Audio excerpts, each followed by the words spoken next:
Un nouvel iPhone SE, iOS 18, de nouveaux iPads, mais surtout l'IA. Voilà les nouveautés Apple qui devraient débarquer d'ici quelques semaines. On se rapproche petit à petit de la WWDC 24, le traditionnel keynote développeur d'Apple où sont présentés les nouveaux OS de l'année ainsi que de nouveaux produits. L'année dernière, on avait quand même eu le droit à iOS 17 avec Name Drop notamment, le mode Standby, le mode audio adaptatif sur les AirPods, un nouveau MacBook Air 15 pouces, les nouvelles puces M2 Max et M2 Ultra dans le Mac Pro et dans le Mac Studio, et surtout le Apple Vision Pro. C'est d'ailleurs je pense par là qu'Apple va commencer, nous faire un récap de son plus gros lancement de produit depuis des années. On aura peut-être le droit à quelques chiffres, des retours d'expérience d'utilisateurs du Apple Vision Pro, et surtout, et peut-être, une prochaine sortie en Europe et en France. Peut-être que si les chiffres sont suffisamment satisfaisants, on pourrait le voir débarquer dans nos Apple Store d'ici la fin de l'année. On aura également le droit à visionOS 2, amenant et corrigeant les premiers retours des utilisateurs, et aussi ajoutant des nouveautés. Étant un produit tout récent, c'est maintenant aux développeurs de se l'approprier pleinement, et maintenant qu'ils ont déjà eu quelques retours, quelques axes à améliorer,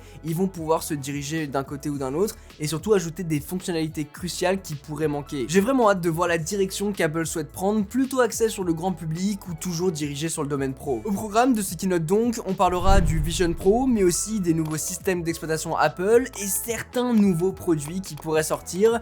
On commence par quoi ?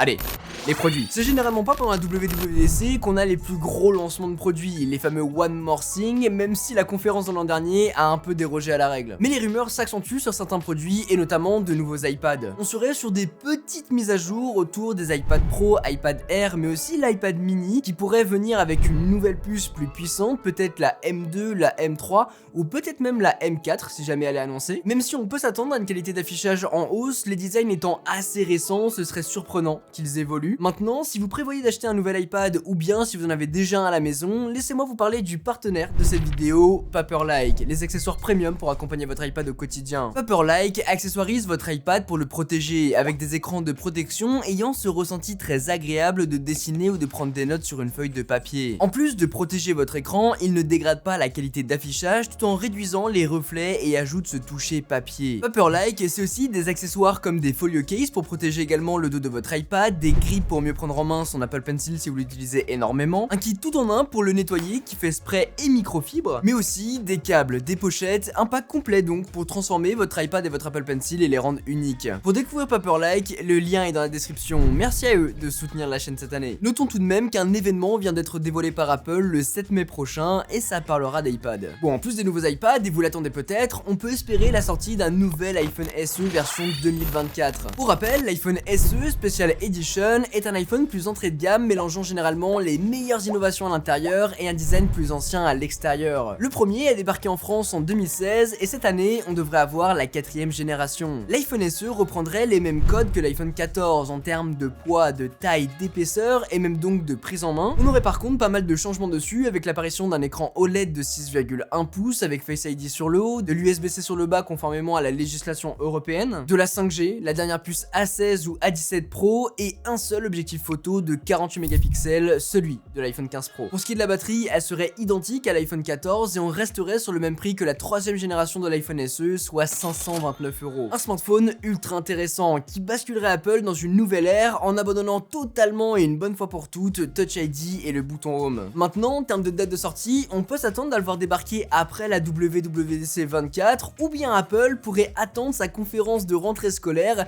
pour présenter ce nouvel iPhone SE comme une nouvelle gamme de produits, de nouvel iPhone et surtout avec iOS 18 dedans. Concernant les nouveautés Mac, il n'y a pas énormément de choses qui sont dans les tuyaux, il n'y a pas beaucoup de rumeurs concernant tout ça. On parlera tout de même de la puce M3 Ultra qui viendrait remplacer la version M2 Ultra qui avait été présentée l'année dernière pour venir implémenter et créer une nouvelle déclinaison des Mac Studio et des Mac Pro. Et surtout, et tout le monde l'attend, ce nouvel iMac 27 pouces qui pourrait peut-être voir le jour, mais c'est quand même moins sûr. Ce serait tout pour ce qui est des produits. En termes de MacBook, vous savez que parfois Apple aime faire ça à l'improviste et du coup du jour au lendemain on pourrait voir une nouvelle puce débarquer dans les nouveaux modèles, mais pas de restructuration, pas de redesign, etc. En revanche, étant la conférence développeur d'Apple, on aura le droit à un tour de toutes les nouveautés de leurs écosystèmes. macOS, watchOS, tvOS, iPadOS et iOS. iOS 18 représente le plus gros de cette conférence. Il va donc débarquer à la rentrée prochaine sur les nouveaux iPhones et pourrait avoir le droit à un restylage complet complet, avec des icônes qui ressembleraient un peu plus à ce qu'on retrouve sur macOS et visionOS, apportant plus de flou translucide dans l'interface pour créer une sensation de profondeur, en utilisant toujours le squircle mais avec plus de perspective dans la conception. Certaines rumeurs parlent d'options de personnalisation en plus, comme on a pu le voir débarquer avec le bouton action, sauf que là on pourrait changer les raccourcis sur l'écran verrouillé en mettant ce qu'on veut, ce qui peut être vraiment très pratique en fonction des cas. Dynamic Island serait encore plus mis en avant sur des actions comme l'intégration du presse-papier sur iOS, enfin, mais surtout Siri serait largement amélioré grâce à l'IA. Assuré d'ailleurs au cœur de ces nouveautés. Un tweet de Greg Josniak, vice-président du marketing chez Apple, annonce un événement absolutely incredible avec un A et un I majuscule, laissant supposer qu'on parlera bien d'IA. Elle permettrait enfin de faire évoluer Siri, qui pour être très honnête avec vous reste très con, surtout quand on compare aux autres assistants sur le marché. C'est ok pour les tâches classiques, mais dès qu'on veut aller plus loin, il nous renvoie en permanence sur notre iPhone. Attends, qu'est-ce qui m'a fait comme dinguerie la dernière fois?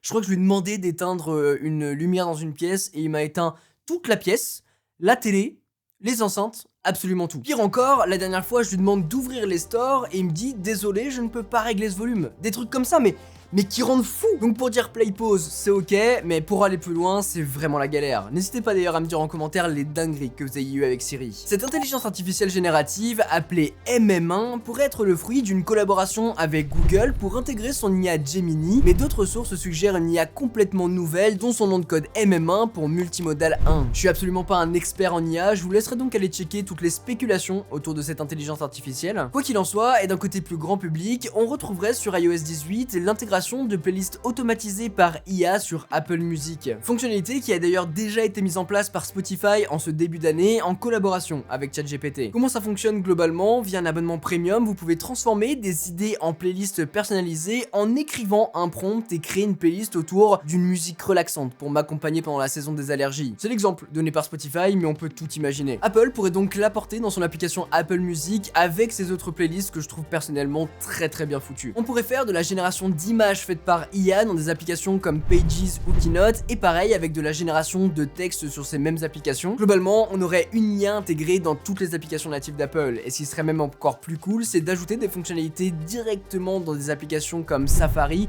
un peu comme Samsung le fait pour faire des traductions de texte ou bien des résumés. Ça c'est vraiment super cool. Finalement, on peut parler de la génération de phrases dans l'app message pour répondre plus rapidement. En fonction de ce qu'on vous a envoyé, une réponse générative pourrait être proposée et on peut très bien imaginer faire de même avec les appels. L'année dernière, Apple crée une fonctionnalité où on voit ce qui est écrit pendant que quelqu'un vous laisse un message, et bien là, l'IA y répondrait directement. Un assistant quoi. Apple pourrait donc entrevoir de rattraper son retard par rapport à la concurrence. En tout cas, c'est ce que laissent penser les rumeurs. Mais vous connaissez bien Apple maintenant, ils attendent qu'une techno arrive à maturité avant de s'y plonger et l'optimiser un maximum pour qu'elle soit adoptée par le plus grand nombre. Rappelez-vous de la courbe de diffusion de l'innovation dont on a pu parler dans une précédente vidéo. N'hésitez pas à me dire ce que vous en pensez en commentaire et surtout quelles possibles nouveautés vous aimeriez voir débarquer. Plutôt un nouveau produit, plutôt iOS 18, un nouvel OS de manière générale. N'hésitez pas à me dire tout ça en commentaire. Sur ce, c'était Quentin, passez tous une très bonne journée.